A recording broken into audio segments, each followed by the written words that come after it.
de procurar para começar o seu tratamento? Então, esses pacientes podem procurar o ambulatório de bucomaxilofacial do Hospital Escola. Ele é na Rua Professor Araújo, em frente à FAO, todas as segundas pela manhã, das 8 ao meio-dia. Só segundas-feiras? Isso, segundas-feiras. Das 8 ao meio-dia, todas as segundas-feiras. Pode repetir, por favor? No ambulatório de especialidades do Hospital Escola, na Rua Professor Araújo, 398. Aham. Muito bem. Então, respondendo aquela pergunta sobre o implante, né? O que é um implante, afinal, dentário? Então, os implantes dentários, eles surgiram na odontologia há mais de 30 anos e eles visam substituir a perda óssea, né? O implante dentário em si é um material biocompatível, semelhante a um parafusinho, como a gente pode chamar, que é inserido no osso e integrado no osso, né? A partir dessa integração, então, do implante, é construído o dente por cima dele.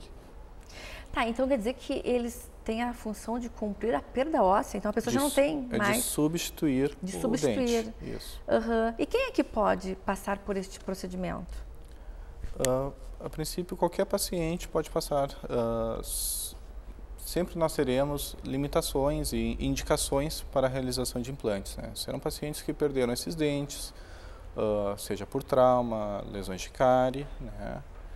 E que visam restabelecer tanto a estética quanto a função mastigatória.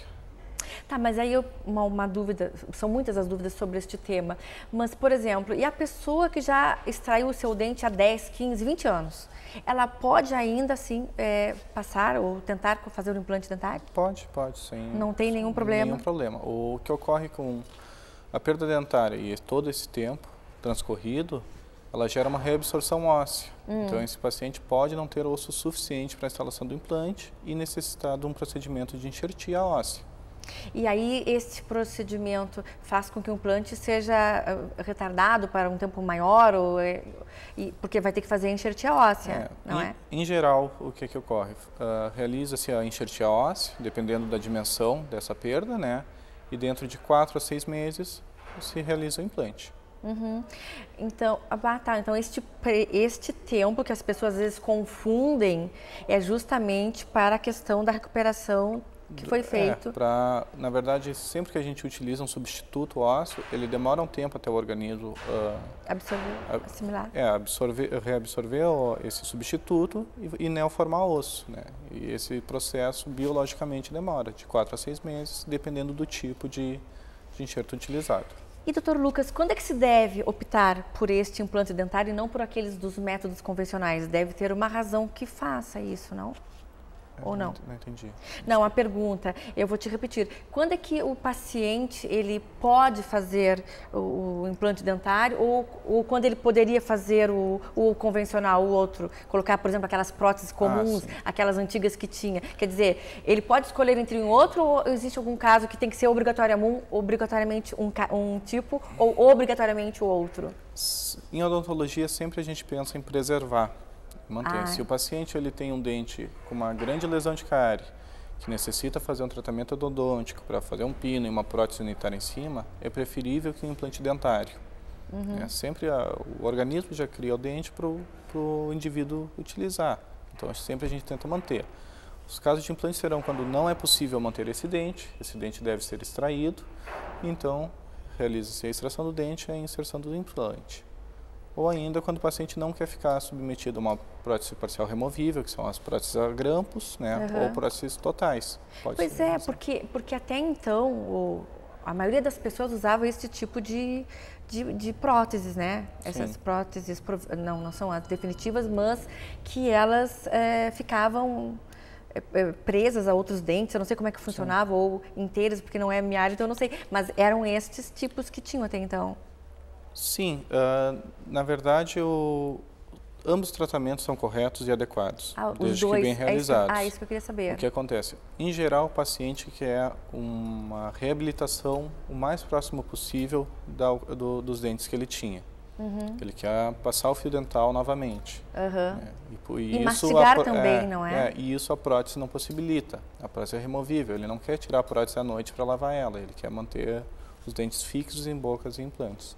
Mas é uma escolha do paciente. Os 2 tratamentos são corretos e adequados. Ah, então tá. Era esta a minha dúvida.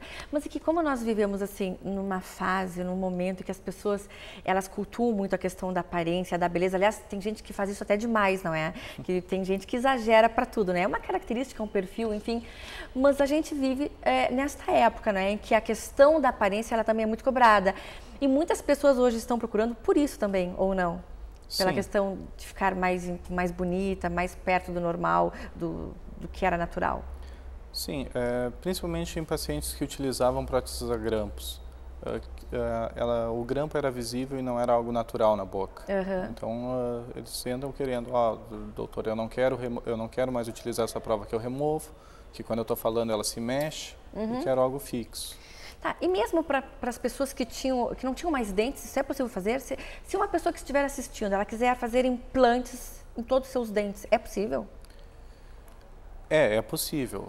Atualmente não se faz mais um implante para cada dente. Se utilizam protocolos, que a gente chama, que seriam 5, 6 implantes, né? E daí a prótese apoiada nesses 5, 6 implantes. Atualmente se utiliza isso. Então, se a pessoa quiser, ela pode ir substituindo, né? Não é substituindo. Se essa pessoa teve a perda dentária, ela pode reabilitar com implantes. Mas não, no caso da perda dentária, no caso da pessoa que teve a perda dentária. Isso. Aí ela pode, então. Mas é importante sempre frisar que o implante não é igual ao dente. E o implante necessita um cuidado maior que o dente em si. Quais seriam os cuidados, por exemplo? Não, quanto à higiene. Quanto à higiene. Quanto à higiene, o cuidado, o fio dental, né? Ele necessita um cuidado até maior que os dentes normais, si, comuns, né?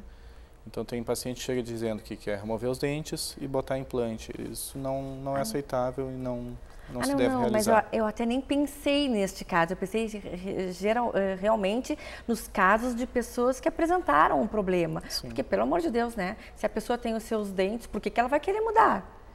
É meio assim, não dá para se entender, né?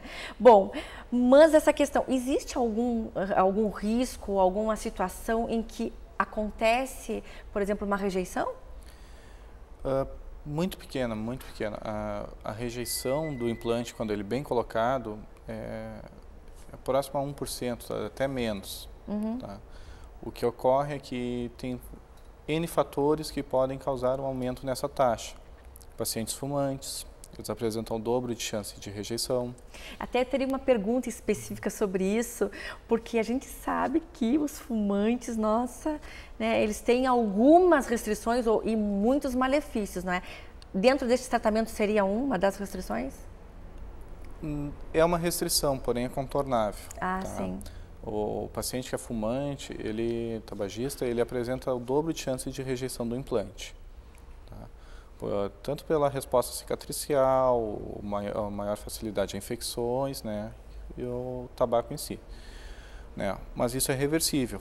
Atualmente se utiliza o quê? Esse paciente deve parar de fumar 1 semana antes da cirurgia de colocação de implantes. 1 semana antes? E permanecer sem fumar por 2 meses. O ideal é que ele pare, né? Tanto por sua saúde em geral, quanto para saúde bucal. Eu também acho que fumar, pelo amor de Deus, não leva a nada. Mas, doutor, assim como na cirurgia ortognática, o paciente ele tem de se submeter a um pré, né? Aqui neste caso, que a pessoa que vai fazer um implante dentário, ela também tem que passar por um tratamento antes, um preparo, alguma coisa, ou não necessariamente? Não necessariamente, depende de cada caso. Né? Um paciente que está realizando ortodontia deve finalizar a ortodontia previamente ao implante. Um paciente com doença periodontal, com um acúmulo de placa muito grande, cáries, deve fazer o tratamento odontológico primeiro também. Tá, mas só nestes casos, por exemplo, se uma pessoa sofreu um acidente simples, nada traumático, mas quebrou 1, 2, 3 dentes, ela já pode, se ela não tiver nenhum destes problemas que tu citaste agora, ela já pode partir diretamente para o implante? Dependendo da indicação, pode. Pode-se realizar os implantes imediatos, que a gente fala, que é remover o dente e na mesma sessão já instalar o implante. Bom, e durante o implante, assim, tem alguma técnica, alguma coisa que a pessoa deve se submeter? Enfim, Fez o implante, acontece o que depois que se colocou o implante? Colocado o implante, começa o processo de osteointegração, que é da cicatrização do osso com o titânio do implante, né? Esse processo demora biologicamente 90 a 120 dias, né, até ocorrer essa união entre implante e osso. Tá? Por isso, em muitos casos, se coloca o implante e se aguarda 4, 6 meses até começar a colocar a prótese e o dente em cima. Então, este é o tempo que dura todo o implante, o processo todo? De cicatrização, de osteointegração dele. Sim. Deixa eu ver, acho que tudo que eu precisava saber sobre os implantes, que pelo menos que foi o que a maioria das pessoas me questionou, que seriam interessantes te perguntar, eu acho que eu fiz. Mas por acaso eu deixei alguma coisa importante para se destacar sobre o implante? Não. Tu achou que tudo que... acho que está bem colocado. Tá tudo bem colocado. Tá aí um detalhe, assim como tem lá neste endereço que tu passaste, né, para fazer implante pelo SUS, desculpe-me, as cirurgias ortognáticas pelo SUS, tem também como alguém fazer um implante dentário pelo SUS? Atualmente não, em Pelotas não. Não tem um plano municipal para isso. Que lamentável saber disso. E depende de quem para ter este plano? Dependeria de quem? Isso aí são dos órgãos gerenciadores, né? Gestores de saúde, né? Porque para a instalação de implantes é necessário uma equipe, tanto de cirurgião para a instalação dos implantes, protesista e equipe odontológica, né? E além de alguma empresa parceira, né, para fazer esse financiamento via SUS. Até atualmente na tabela SUS nacional existe o procedimento de instalação de implante osteointegrável. Porém, em Pelotas não ocorre ainda essa cirurgia via SUS. Tá, só para finalizarmos bem rapidinho, a questão da cirurgia, este implante é feito no hospital ou é no ambulatório? Não, em geral, né, salvo raras exceções, são feitos em consultório, em regime ambulatorial. Ai, que bom. Né. Casos hospitalares seriam grandes reconstruções, com protocolos, com implantes zigomáticos, casos muito específicos. Que bacana, né? Como tudo vai mudando e melhorando, né? Então, acredito que o implante também, né? A gente não tinha aquela ideia de que era uma coisa mais demorada, né? Mas não. Fico feliz com isso. Mas, doutor, realmente o nosso tempo terminou, passou bem rápido mesmo. Eu quero agradecer a tua presença aqui no Elise e Você. Eu tenho certeza que todas as pessoas gostaram dos teus esclarecimentos, de todas as tuas informações que tu passaste, tanto a respeito da cirurgia ortognática quanto dos implantes. E assim, foi um prazer te receber.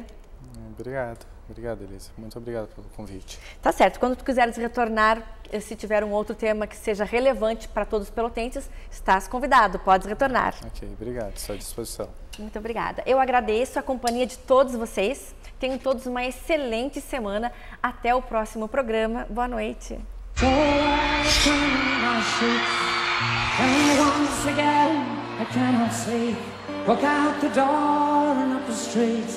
Look at the stars beneath my feet.